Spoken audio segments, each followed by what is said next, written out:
The engine clicked as it cooled behind her. Evelyn's shoes touched the red carpet edge, and the man at the door glanced down at her invitation, then at her coat. He didn't smile. "You are with the catering." His voice was polite enough to sting. She looked at him, steady. "I'm here for the gala." A pause. He nodded stiffly, stepping aside, though his eyes said he was filing it away for later. Inside, the chandelier poured warm light over faces that had already turned toward her. The air smelled of champagne and polished silver. Laughter faded. When she passed, from the far corner, a woman in a sequined dress leaned toward her companion, who let her in. The whisper was meant to disappear in the noise, but Evelyn caught it. She stopped at a tall mirror near the bar. Her reflection stood just as she remembered from 100 Sunday mornings. Hair set, lipstick perfect, posture straight. Her grandmother had once told her, never let them see you shrink. A waiter approached, eyes darting. "Can I take your coat?" "Of course," she said, sliding it off slowly, revealing the dark green gown she'd kept wrapped in tissue paper. For years, gasps didn't come, but the quiet did. It spread like ripples. Near the stage, a board member froze mid-handshake, recognition dawning. His smile faltered. Evelyn crossed the room with measured steps, not hurrying, not lingering. People made way without being asked. She felt every glance, some curious, some embarrassed, some wishing she'd vanished at the foot of the staircase to the main hall. She paused, one hand on the banister. Her eyes swept the room, meeting a dozen stares. They looked away first. The young hostess held the clipboard like a shield, eyes flicking between Evelyn's gown and the names on the list. "Your name?" she asked, voice bright but brittle. "Evelyn May Carter." The hostess's pen hesitated in the air. "I don't see you here." Evelyn extended her invitation, the gold lettering catching the chandelier's light. "It's there, keep looking." A shadow of doubt crossed the hostess's face, but it didn't soften her stance. "This list is selective, perhaps. Perhaps I don't belong." Evelyn's tone was calm, even curious. The girl blinked, caught off guard. "I didn't say that. You didn't have to." Silence stretched between them, drawing the attention of nearby guests. The hostess's cheeks flushed. She glanced toward a suited man at the bar, who raised an eyebrow but didn't intervene. With deliberate care, Evelyn stepped closer, her voice lowering just enough to make the words land heavy. "The paper you're holding doesn't measure my worth, and it never will." The hostess shifted her weight, eyes darting to the line forming behind. Her practiced smile returned, but thinner this time. "Enjoy your evening, Ms. Carter." Evelyn took back her invitation, folding it neatly before slipping it into her purse. She didn't thank her. She didn't need to. As she moved past, a woman in pearls whispered, "I thought she'd be turned away." Evelyn caught it, didn't break stride. At the edge of the hall, she felt the subtle change. Conversations resuming, laughter, forced glances sharper than before. The hostess, it exhaled as if released from a held breath, but Evelyn knew better. That sound wasn't relief. It was the first crack. Evelyn felt the shift before she heard it, a tightening in the air, the way bodies tilted just enough to let words pass between them without breaking the surface. "She's at the wrong door." A man in a silk bow tie whispered, his breath brushing the rim of his partner's champagne glass. The woman's eyes flicked toward Evelyn, then away, a small smirk playing at her lips. Somewhere near the bar, the muted click of a phone camera cut through the hum of conversation. Evelyn didn't need to look to know the picture wasn't of her invitation, or the hostess's hesitation, but of her mid-step, chin slightly raised. The kind of image strangers could shape into anything they wanted. "Do you know her?" a voice murmured behind her. "No," another replied quickly, almost proudly. Evelyn let the sound settle in her chest. She had been here before, not this room, but this feeling. The knowing that truth was a smaller force than perception, and perception traveled faster. She moved forward, heels clicking softly against the marble, each step deliberate. Eyes followed. Some caught hers and dropped quickly. Others held her gaze a beat too long, as if weighing the worth of looking away. That by the time she reached the center of the hall, the murmurs had grown quiet again, but not because they'd stopped. They'd simply gone underground into tilted heads, bent shoulders, lips hidden behind raised glasses. Evelyn didn't slow. She found her table, placed her clutch down, and sat. She didn't touch the water in front of her. Across the room, the hostess avoided looking her way, but the clipboard in her hand trembled, ever so slightly. "I'm afraid you'll have to leave," the taller one said, his voice even, almost polite. The second stood a step behind, scanning the room as if the walls might approve his orders. Evelyn didn't move. Her hands rested on the table, fingers relaxed, palms down. She looked past them, past the crowd's curious eyes, toward the ballroom entrance where the music drifted faintly from inside. "Ma'am," the taller one tried again, lowering his voice. "We can do this quietly." "You already didn't," she replied, her tone steady. Behind her, a fork clinked against a plate. Someone laughed too loudly at a table across the room. The kind of laugh that fills the space left by discomfort. "Isn't a scene," the second guard said, stepping forward now. "We're just following instructions." Evelyn tilted her head toward him. He hesitated, his eyes darting toward the hostess near the back, clipboard still clutched like a shield. The pause was all she needed. "I'll wait," Evelyn said. Not a question.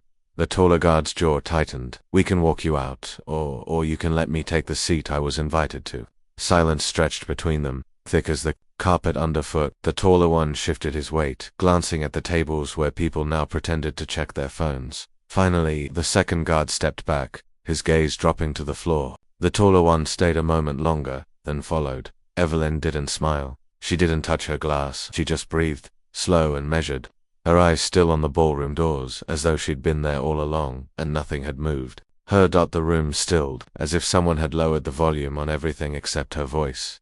"You may want to check the guest list again." The hostess's pen froze halfway down the page, the tip leaving a small ink blot. She looked up, a smile flickering, the kind people wear when they're trying not to admit a mistake. "I'm certain we've checked it," Evelyn said, not leaning forward, not moving at all. Across the room, a chair scraped the floor. Someone cleared their throat, then thought better of speaking.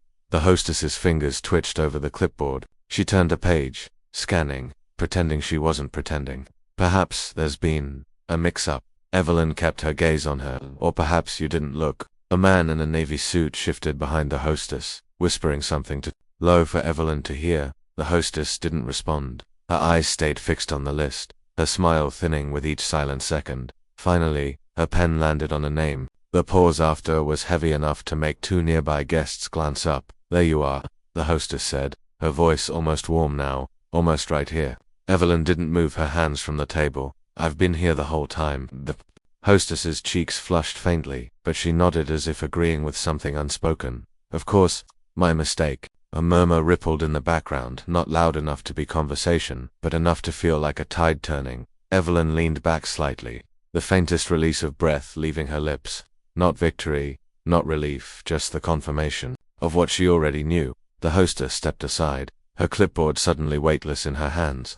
Evelyn's chair didn't move, but the space around her did. The clipboard slid a little in her grip, as if it had grown heavier. Her eyes skimmed the page again, slower this time. That faint, fixed smile, the one polished for donors and photographers, began to tremble at the edges. "You're certain you were?" "I'm certain," Evelyn said, calm, no rush to fill the silence that followed.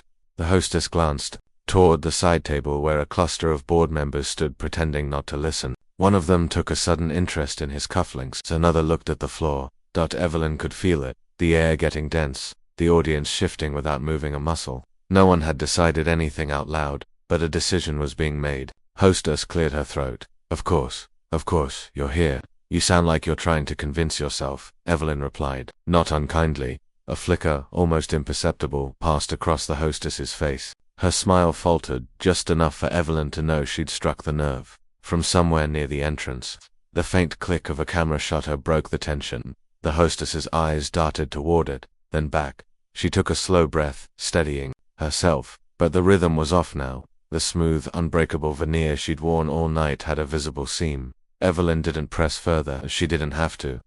The hostess finally stepped aside. "Please, enjoy the evening." "Thank you," Evelyn said, and the words landed heavier than they sounded. The moment stretched, then broke as a waiter passed by with a tray, glancing between them. Evelyn moved forward, the smallest nod to the hostess. Not forgiveness, not friendship, just acknowledgement of what had shifted. The clipboard hung limply now, her fingers slack around it. The smile didn't return. "You've done this before," the young reporter said, catching up to her near the coat check. Evelyn didn't slow her steps. "Done what?" "Faced them, like that." Her coat slipped over her shoulders with the ease of someone who'd worn armor for decades. "It's not the first time I've been told I didn't belong."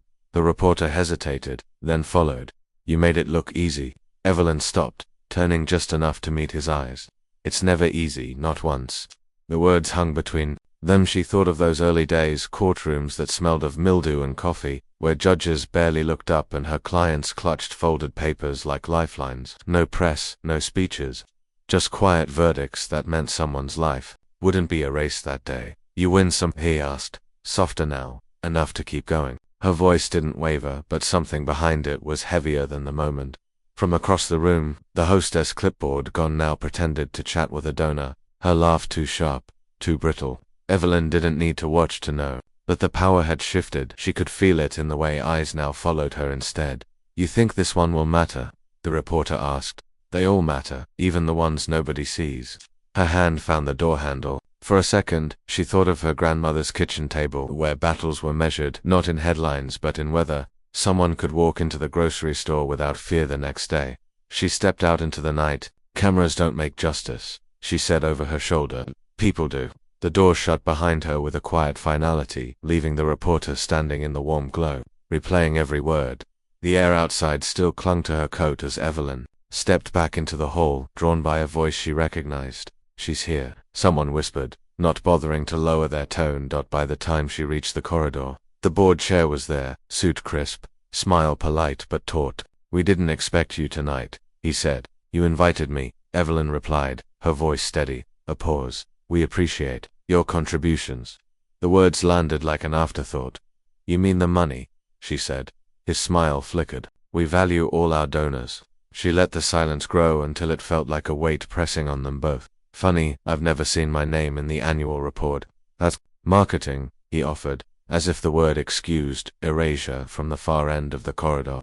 A photographer's flash went off. Evelyn caught sight of the mayor posing beside a young blonde donor, champagne in hand. The board chair shifted, as though the pull of that light was stronger than her presence. You'd rather stand next to someone who makes you look good, she said, not someone who makes you explain why we still need the work. His jaw tightened. It's not personal. It always is, she said quietly. Her mind flickered to the envelopes she'd mailed over the years, amounts large enough to keep programs alive, signed with a name they never once read aloud at a gala.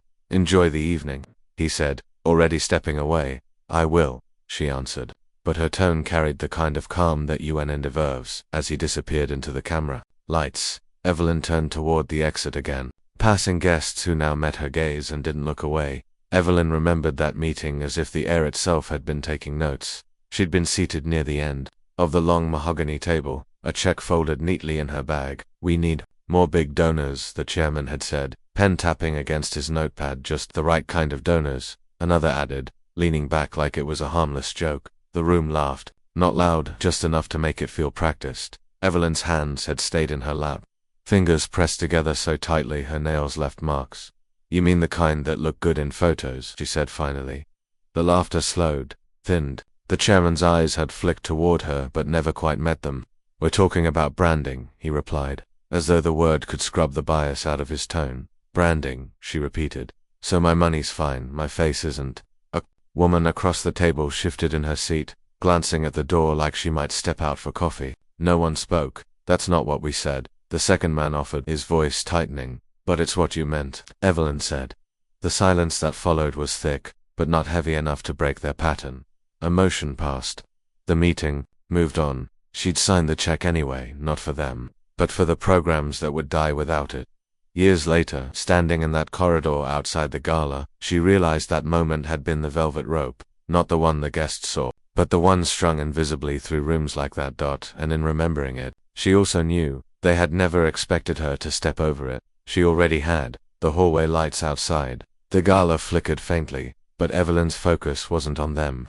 It was on the glance. She'd seen it before, in a courthouse lobby, when a guard tilted his head and asked, "Can I help you find the public seating?" She'd been holding the witness summons in her hand. In a boutique, it was the clerk's smile, too tight, as she hovered by the fitting rooms. And in a restaurant, the waiters, "Oh, sorry, I forgot," said 3 times before her meal arrived. Cold tonight, sequins caught the chandelier's light across her shoulders, but the glance cut through it quick, assessing, dismissive. The hostess's lips curved, polite enough for photographs but not for welcome. Name? The woman asked, as though it wasn't already on the guest list in front of her. Evelyn Price, she said. The pause was half a second too long. The hostess's eyes darted toward the line behind her, then back. I'll check if your table is ready. Evelyn heard the phrasing for what it was. Her table was ready. It always had been. What wasn't ready was their comfort in seeing her there. "I'll wait here," Evelyn replied, her voice even almost kind. The hostess nodded, but her smile faltered before she turned away. It was always the same glance, the same calculation, a silent question about whether she belonged, dressed in whatever setting they were defending that day, a courtroom, a shop, a restaurant, a gala hall. And Evelyn realized tonight, more than ever, that the glance didn't need to speak to be loud. She stayed still, letting it hang between them, because this time, she wasn't moving aside.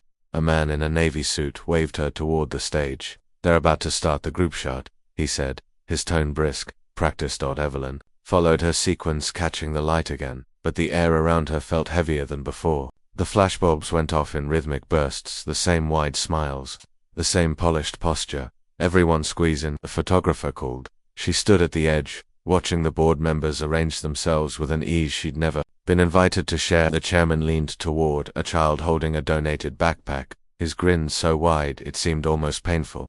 "You'll send these to the local papers?" a woman asked. "Of course," the photographer replied.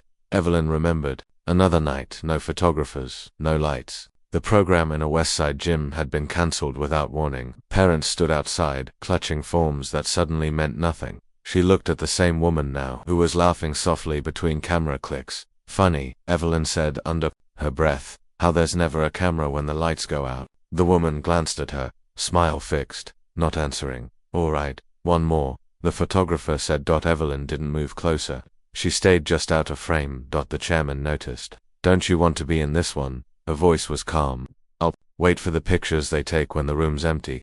The silence that followed was thin but sharp.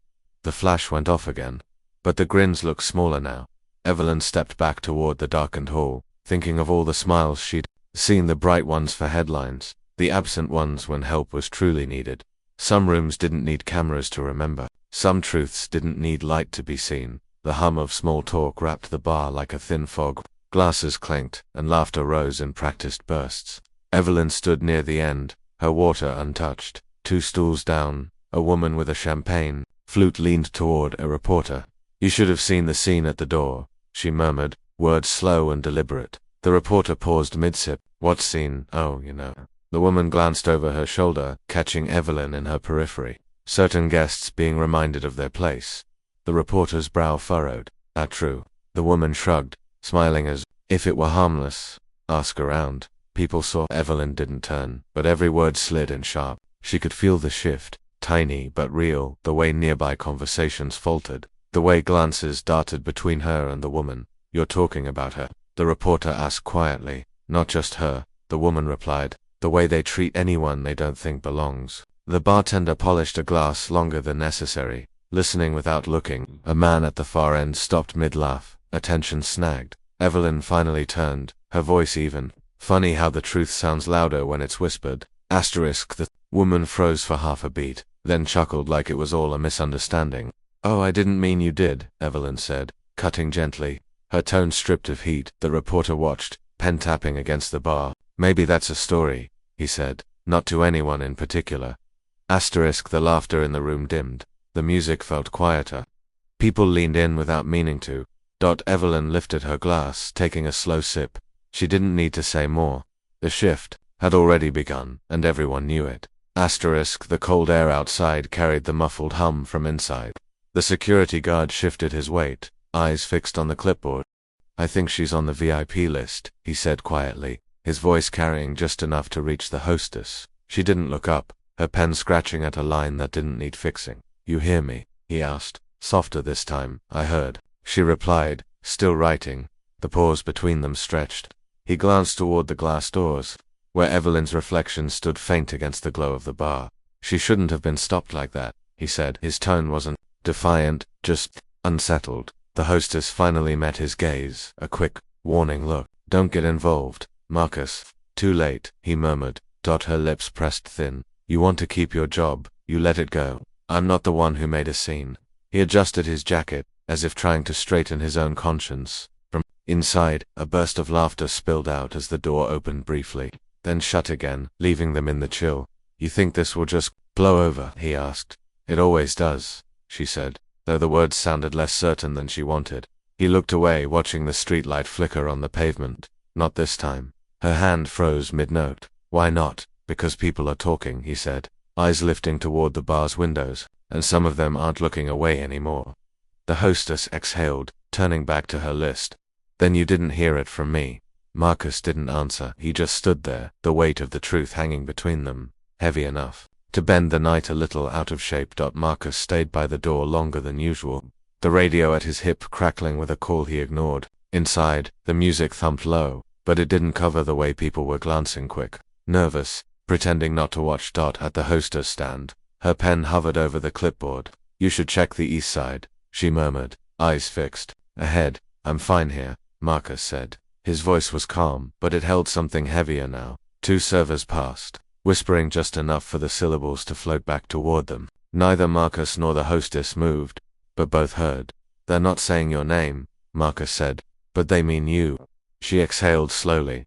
People always talk. He shook his head. Not like this. Feels different. In the corner, the floor manager's laugh faltered mid-sentence when Evelyn's name slipped into the conversation. He glanced toward the door, then away. It's just noise, the hostess insisted. Marcus leaned in slightly. Noise can become a song if enough people hum it. For the first time that night, she looked unsettled.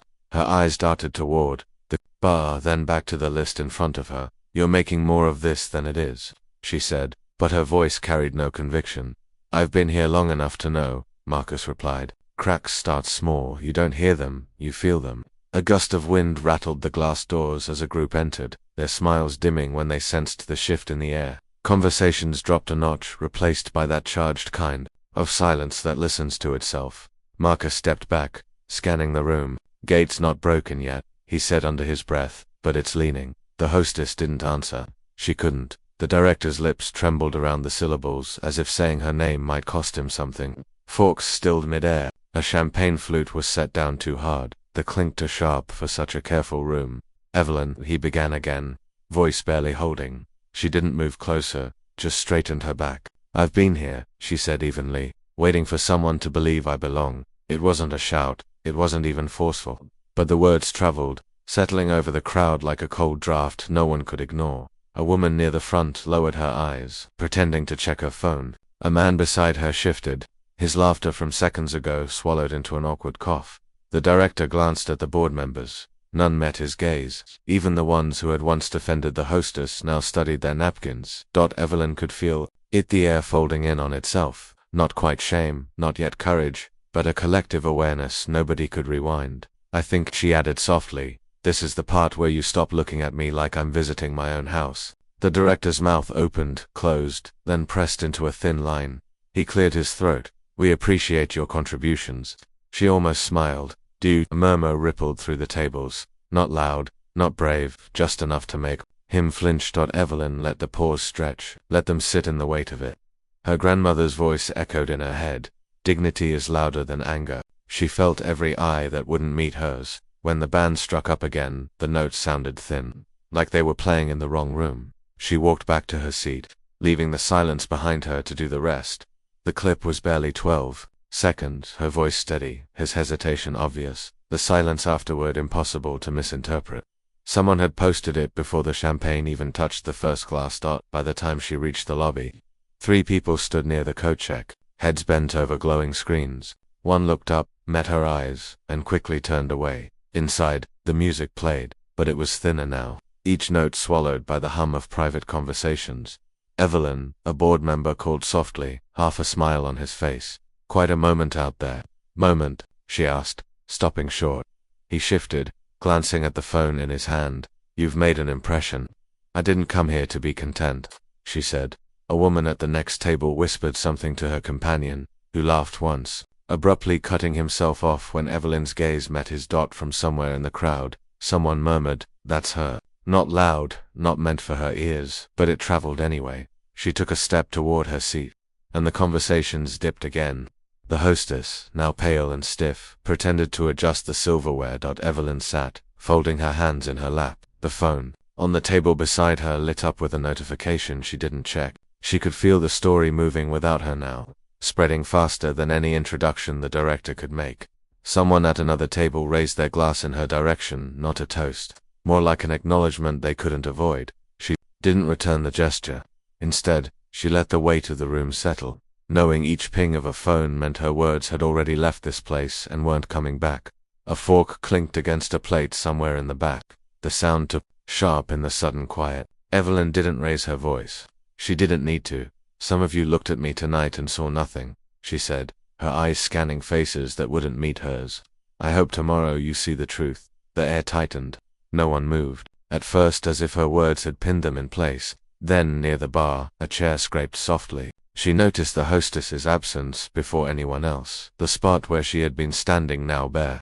A half-finished glass of wine left behind. A man at the front table cleared his throat. Evelyn, that was. She cut him off with a small shake of her head. Don't explain it to me. Live with it. Her hands stayed still at her sides, but her presence filled the space like a slow tide. One woman shifted in her seat, glancing toward the exit as if the door might rescue her from the weight of being seen. Two board members exchanged a look, the kind people share when they both realize they're part of the same slow collapse. Evelyn stepped down from the stage. No one reached out. No polite touch on the arm. No whispered greeting, just a pocket of silence that followed her like shadow dart. As she passed the table closest to the door, someone muttered, "She's not wrong," under their breath. It wasn't meant for her, but she caught it anyway. She reached the threshold, paused for a breath. The hostess was gone. The truth, though, was still here, lodged in the space between every averted gaze. And Evelyn knew it would linger long after she left. By morning, the photos were already online, not of dresses, champagne, or chandeliers, but of Evelyn, her face mid-sentence, the caption pulling her words into the world. She didn't open the articles. She didn't need to. The shift was felt in the way her phone buzzed, not with invitations, but with unknown numbers leaving hesitant voicemails. At her kitchen table, the stack of envelopes leaned like a fragile tower. She slit one open. "My son," the letter began, "was told the same thing you were. I didn't speak then, I am now."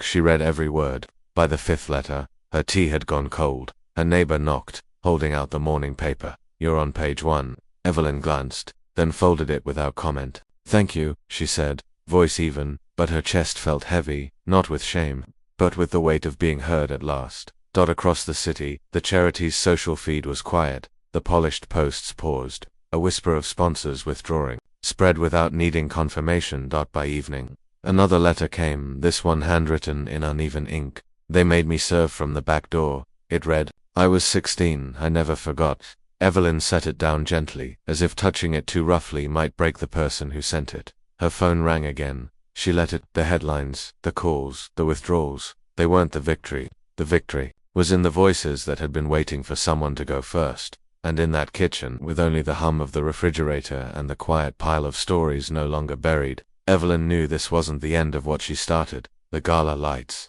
had gone out, but the truth was still lit. The bell over the cafe door jingled as Evelyn stepped inside. She hadn't meant to notice her, but there she was, tucked behind the counter, hair pulled back, apron knotted tight, pouring coffee into paper cups. Their eyes almost met. Almost next. The hostess, no, the barista now called out, voice steady but pitched lower than usual. Evelyn moved to the register. "Medium tea." The woman nodded, punched the order in without looking up. The hum of the espresso machine filled the silence between them. "You want room for milk?" "No." Evelyn watched her hands, still polished, but the nails shorter now, the rings gone. She moved carefully, as though aware someone might be watching too closely. Behind them, the line shifted impatiently. "I didn't think you." The woman stopped, cleared her throat. "It'll be ready at the end." Evelyn stepped aside. Leaning on the counter, she thought of that night, the rope across the entrance, the smile that wasn't a smile. The voice that told her the list was full. Now, the same voice struggled with change from the till. When her tea was ready, the woman set it down, fingers brushing the cardboard sleeve but not extending it toward her. Evelyn picked it up, nodded once. No smile, no words. The woman's eyes stayed on the counter, counting coins that didn't need counting. As Evelyn pushed the door open, the bell rang again, and a gust of air moved between them like a memory neither wanted but both carried. Outside, she sipped her tea slowly, the heat filling her chest. It wasn't revenge, it wasn't forgiveness, it was simply the quiet knowing that tables like doors can turn. The streetlight buzzed faintly overhead, casting a pale ring on the pavement. Evelyn's footsteps slowed as she neared the wall. The mural, colors dulled by rain, faces still watching, King, Parks, Baldwin, their eyes held the same quiet certainty. She felt curling inside her chest. She slipped a hand into her coat pocket and touched the folded invitation. The paper was soft now, edges worn from being opened and closed too many times. Her grandmother's voice came uninvited, but welcome. Dignity is louder than anger. Evelyn stopped in front of the mural. A young man passed by, phone in hand. Barely glancing at the painted faces, she wondered if he'd know the names without the captions. From behind, a voice called out softly, "You're Evelyn, right?" She turned. A woman in a wool scarf stood there, eyes hesitant but warm. "I saw what happened," the woman continued, choosing each word like it might bruise if dropped too hard. "I just wanted to say, they know now. Everyone does." Evelyn gave a small nod. "That's enough." Silence stretched. The hum of the streetlight filled it steady, almost like a heartbeat. "You're not angry?" the woman asked. "I was," Evelyn said. "Now I'm done carrying it for them." The woman smiled faintly, then walked away, her scarf trailing. In the cold air, Evelyn looked back at the mural. She thought of her grandmother's hands, worn, strong, folding laundry, folding letters, folding dignity into every day. She unfolded the invitation one last time, let her eyes rest on the embossed letters, then folded it again with care. "They know now," she whispered, and her voice didn't shake. The streetlight hummed. The mural watched. And Evelyn kept walking.